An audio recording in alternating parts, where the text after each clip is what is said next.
Once upon a time, a person went to Gautam Buddha seeking advice on how to control his emotions. The person was struggling with anger and frustration, and he was looking for a way to manage his emotions better. Buddha smiled and asked him to sit down. He said, "I will tell you a story. Once upon a time, there was a king who ruled a prosperous country. One day, he decided to visit the neighboring kingdom. He had heard that the king of that kingdom was famous for his wisdom. When the king arrived, he was welcomed with great honor. The king of the neighboring kingdom had prepared a grand feast in his honor. During the feast, the king noticed a fly in his soup. He was disgusted and ordered his servant to bring him another bowl of soup.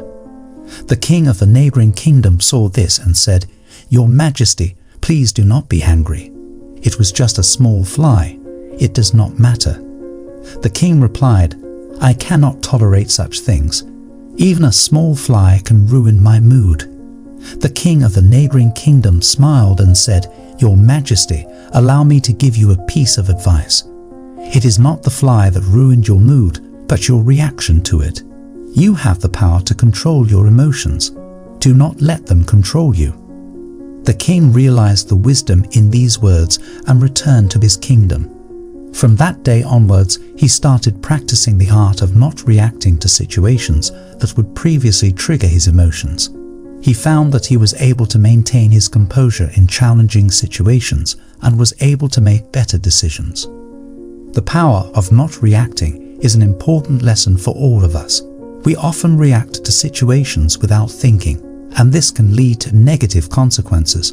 Reacting to situations with anger and frustration can damage our relationships with others and hinder our ability to make clear-headed decisions.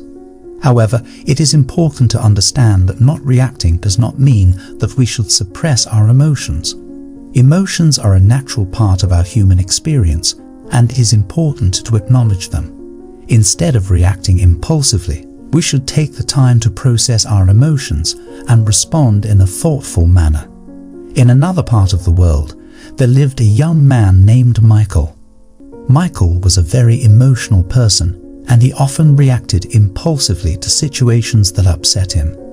He would get angry and say hurtful things, which would lead to arguments and hurt feelings.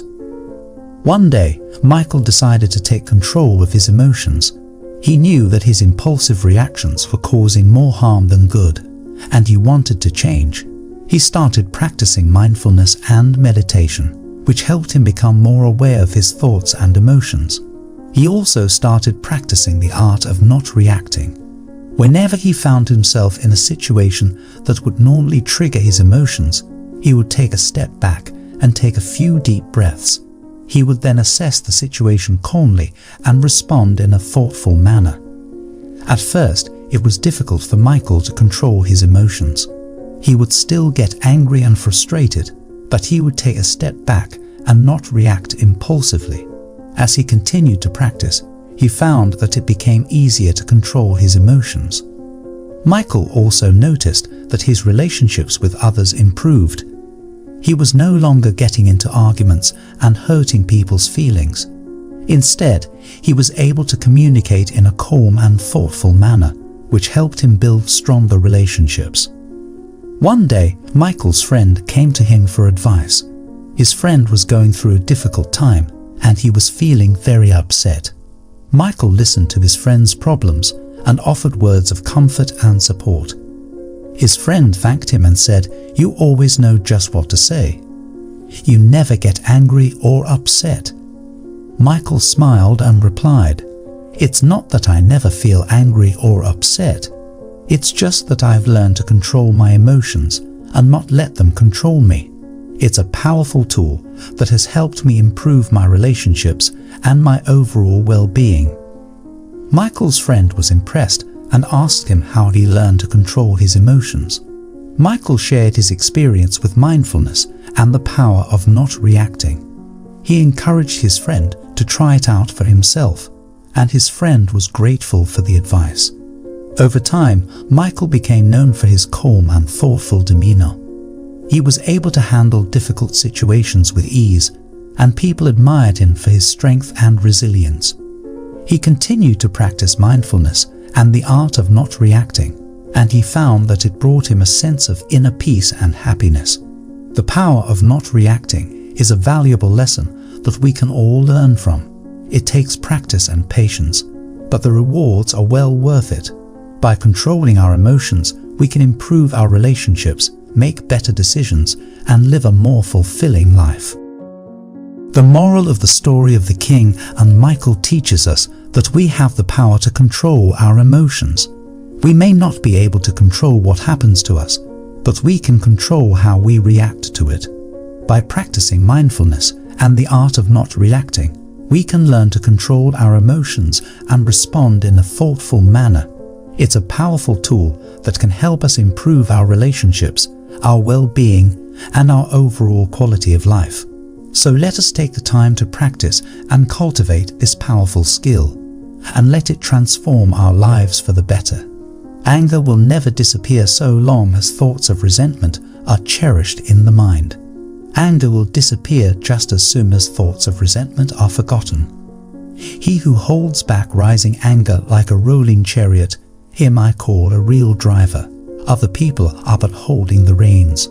Holding on to anger is like drinking poison and expecting the other person to die. One who conquers himself is greater than another who conquers 1,000 times 1,000 on the battlefield. Do not be led by your reactions, be led by your actions. Peace comes from within. Do not seek it without.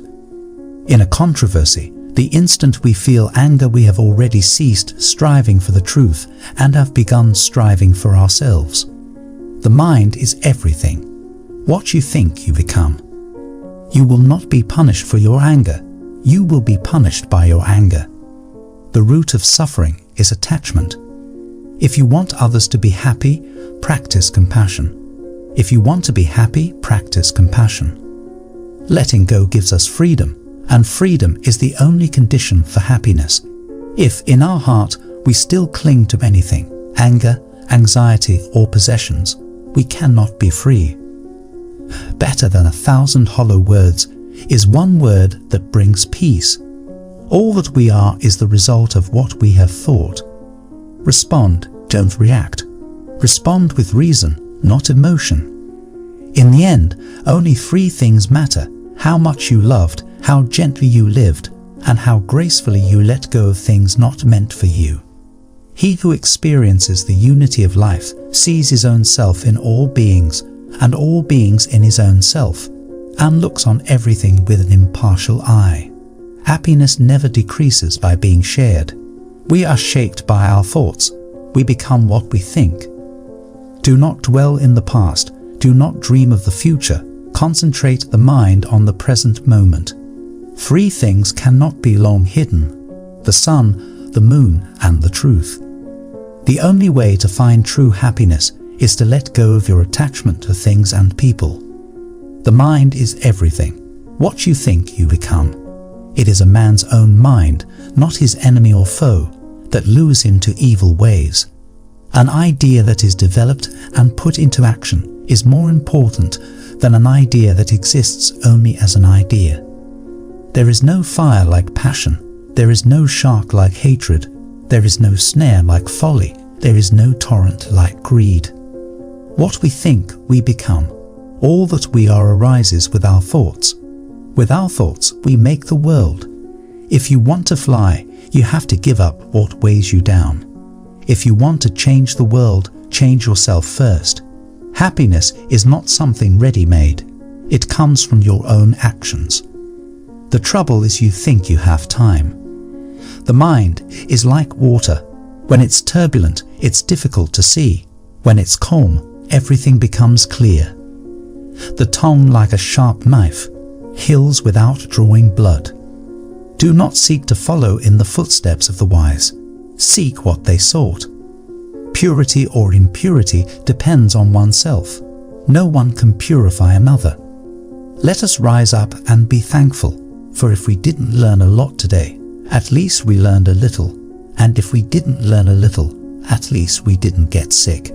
And if we got sick, at least we didn't die. So let us all be thankful. The only real failure in life is not to be true to the best one knows. The past is already gone, the future is not yet here. There's only one moment for you to live. To be idle is a short road to death, and to be diligent is a way of life.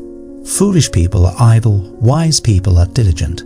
Hatred does not cease by hatred, but only by love. This is the eternal rule. Whatever a monk keeps pursuing with his thinking and pondering, that becomes the inclination of his awareness. Do not dwell in the past, do not dream of the future, concentrate the mind on the present moment. The mind is everything. What you think you become. Do not look for a sanctuary in anyone except yourself.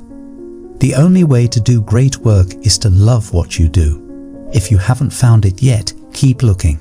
Don't settle. As with all matters of the heart, you'll know when you find it. The greatest glory in living lies not in never falling, but in rising every time we fall. No one saves us but ourselves. No one can and no one may. We ourselves must walk the path.